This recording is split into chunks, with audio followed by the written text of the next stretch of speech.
From above, the Brooks Range is a sea of mountains. From east to west, wave after wave of mountaintops extend as far as the eye can see. This sea of mountains extends farther than many people realize. Right now we're in Adigan Pass. We're not quite at the top. And Adigan Pass is where the Dalton Highway crosses the Brooks Range, and it's at about 4,739 feet. The Brooks Range is the farthest north extension of the Rocky Mountains. So it starts the Colorado Rocky Mountains and the Canadian Rocky Mountains eventually become the Brooks Range. But the Brooks Range is quite different from the Colorado Rockies and the Canadian Rockies.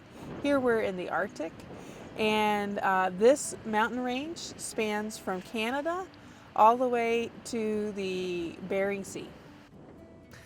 One of the interesting things about the Brooks Range is it is, for the most part, public land. And it starts all the way in Canada. There are two Canadian national parks. There's Vuntut National Park and Ivavik National Park.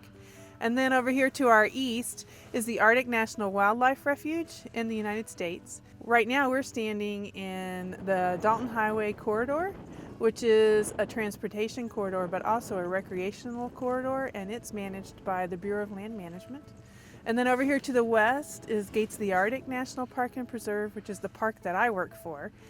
And then beyond it, so we have Kobuk National Park beyond Gates of the Arctic, and Noatak Preserve, Bering Land Bridge. So all the way to the ocean, we have the vast majority of the Brooks Range in public lands.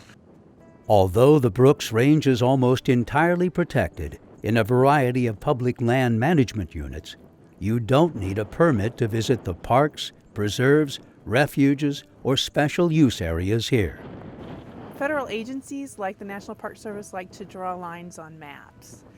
But out here, the ecosystems don't pay any attention to our lines, the animals don't pay any attention to our lines, and people also can wander through this vast Arctic wilderness at will without paying any attention to our boundaries.